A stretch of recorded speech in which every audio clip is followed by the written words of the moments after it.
Good morning and welcome to Positive Vibes, making positivity and gratitude louder in a podcast world.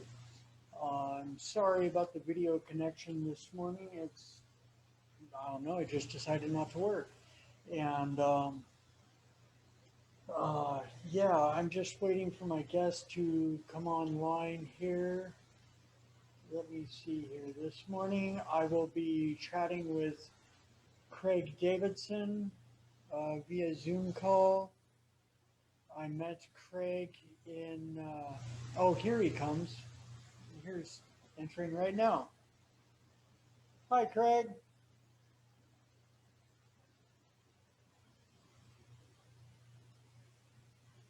Sorry my video isn't working, but I can see you.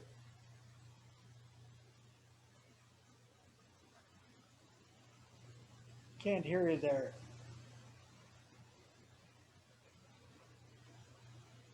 Shane? Yeah, I can hear you now. Okay, sorry about that. I tried to get on. I couldn't log on for some reason. I kept joining the meeting and I kept on didn't have the link, but I'm all set now. Okay, right on, right on. Good to see you. Good to see you. How you doing? I'm doing phenomenal. Yeah, it's been what, almost coming up on, well, it's about 3.5 years. I think so, yeah. Yeah, since I was there in Phoenix and met Yeah, you. And all right, well, I know that I know you sort of have to cut it short this morning so we can get you out and get you to where you're going, uh, get you to church on time. Um, but yeah, so I guess I'll just a little intro. I met Craig Davidson. He works at the Runner's Den running store in Phoenix, Arizona. I was on a road trip in 2017 visiting my Aunt Bina in Phoenix, Arizona, and she made sure to drive me to the Runner's Den and introduce me to Craig before I left town. And I'm grateful she did because, um, yeah, he's just so inspiring and so far as running and inspired me to get going on my run streak because of his. And, therefore I'm coming up on 1,000 days here soon. And yeah, so I guess we'll just get right into the questions for the sake of time. Uh, and when did you start running? I started running in November of 1977. I weighed about 140 pounds when I got out of college, and then I went up to about 180 pounds in about 15 months. So I decided to start running to lose some weight. Okay, okay. And the rest Um, and the rest is kind of history that I tell people. yeah, yeah. Just kept on running and yeah, definitely. Right on. I totally understand that. You just start and you just don't stop. That's right. Yeah. Until I was forced to. Let's put it that way. Yeah, yeah. Yeah, that hospital stay definitely put a stint in there, but got right back up, started running again. Yeah. Um, okay, and I was wondering how long after you started running until you ran your first marathon. I ran my first marathon 4 months after I started running. I started running November 1st of 77. Ran my first marathon in February of 78 up in Oh, Seaside, Oregon. right on. Yeah, 4 months. That's a short time to go from, you know, not running to running 26.2 miles. I wouldn't recommend it, but at that time I didn't know any different. Yeah, yeah. Well, for me, it was like, I think 8 months before I ran my first marathon after I started running in the first place, but I had several half marathons under my belt by then. Um, okay, and up till now, how many marathons have you run? 255. Jeez, 255. That's a lot. That's a lot of miles if you look at it that way too. Um, and so far as races, have you tapered down like rather than running full marathons, do you run more shorter races anymore? Yeah, I do, but the problem now is there's no races here in Arizona. Well, yeah. It's like as of late, there's no regular races. Have you been running any virtuals? No, I haven't run a virtual. The last race I did was Turkey Trot in Mesa in November. Yeah. Okay. Okay. And then my last marathon was LA Marathon last March. Right on. So that LA marathon, that would have been like pretty much right before the main lockdown or quarantine. Yeah, 2 days after the race, the whole state of Arizona or state of California shut down. Yeah. Well, I guess you ran that race just in time. Yeah, I did. I'm one of the few that have done all 35 LA marathons, so I basically had to go back and do that race last year. Oh, geez. Right on. Well, congratulations on running all those. Um, and so I was just wondering, in connection, you started running on you started running in November of 1977, and have you been running every day since? My, my running streak started November the 5th, 1978. Okay, so you were running for right about a year, and then started running every day. Yes. Right on. And what was behind your beginning your run streak, running every day? There wasn't one.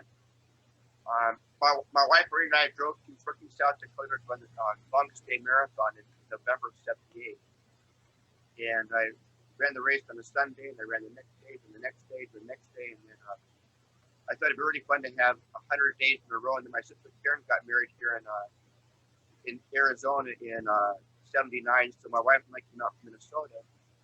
I was getting close to 100 days. I thought, wouldn't it be fun to have 100 days in a row? We could get to 200, 300, 400, and then the rest is history, so to speak.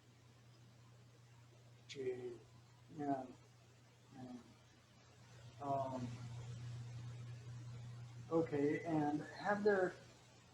I know I've experienced this quite a bit, but have there been days when you don't feel like running and procrastinate to the last minute? Not really. I mean, I typically run early in the morning to get it done so I can have the rest of the day basically somewhat free.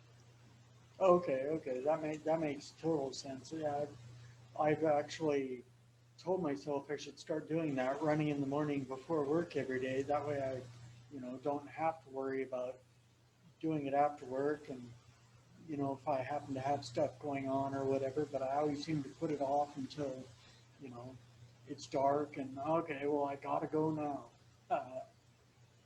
Yeah, this morning is interesting. I was going to run 8 miles this morning, and I got 2.5 miles out, and I got hit by a downpour and thunder and lightning and a little bit of hail as well.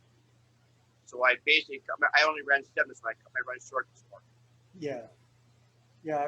I was looking at I saw one of my Aunt Venus posts yesterday or the day before, and she said it's been raining down there. So yeah, we had a little rain in the afternoon, and but it rained hard for about 5 minutes and it quit. But this morning it smelled like rain. I think it's going to rain down from it.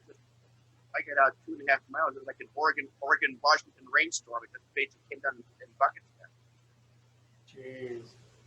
Yeah, I know here, what was it, a week or two ago, maybe a week ago, I was running across the Tacoma Narrows Bridge, and I started out running across the bridge, started down the hill toward the bridge from the parking lot, and it was like sprinkling, and then by the time I got out to the bridge, it was pouring down rain, and I'm just like, oh well, I'm wet now, so I just kept on running the entire distance I had planned. So the rain here was coming down sideways. That's how hard it was raining. Oh geez. Yeah. That's crazy. In fact, we have a small wash by our house. When I started my run, there was no water in the wash, and I came back with probably about 6 inches deep. Oh man. Yeah, I know. When I was on that run on the Tacoma Narrows Bridge, I happened to hit a puddle in the middle of the path, and it was, fairly deep puddle, and my feet got totally soaked. Yeah, I hate that. I don't mind running in the rain, but when I step in the puddle, that's what really makes everything a lot colder, it seems like. Yeah, definitely. And how long have you worked at the Runner's Den? I started working there in November of '83, so I've been there a little over 37 years. Geez, right on. That's a long. That's a long stint. It is, yeah. More than most people are alive, I think, too, sometimes. Yeah, I hear you there. And before you started working at the Runner's Den, had you worked at any other running stores? I worked at a athletic attic in Minnesota. I was going to graduate school in Minnesota for a couple of years.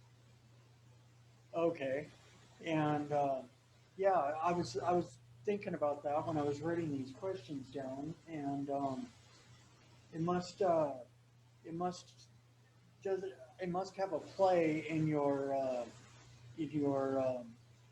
running to it must have a play in your running, uh, running races, and just the whole business of running personally, since you're you work professionally there in the store and helping other runners all the time. You know, the running community is fairly big, but it's fairly small. And it's almost like people who nobody. It's like a big family to me, being there at the store for so many years. I've helped 2 and 3 generations of people over the years, and some people born, some people get married, people have kids, and so it makes it great to work every day. Yeah, um, yeah, definitely. I hear you there. It's like the running community, as with you know any community. It's like it becomes becomes one, becomes family. Yeah. Um, and I'm curious if you have a rough ballpark figure, or if you know exactly, but I have a question here. How many runners have started their streak because they were inspired by your streak? I don't know. I mean, when my streak ended, I had so many people come into the store commenting on Facebook or emails. I mean, there's been a number of them. It's been, I don't know, I mean, close to 100. Because I had people who on Facebook, they started their streak because of me. Like you started your streak because of me. And I've got probably, it's really hard to give a number. But I mean, once my streak ended, I got so many comments from people saying, I was so inspired by your streak that I started the streak on my own as well too. In fact, a friend of mine from Texas, she started her running streak on the day I got out of the hospital, same day I did. And then Blanca's goal was to do 100 days in a row, and then she quit at 100. She goes, "Don't pressure me to do anything longer," she said, "because it's just wearing out my body." So I said, "Yeah, I know how I felt after I ended my streak after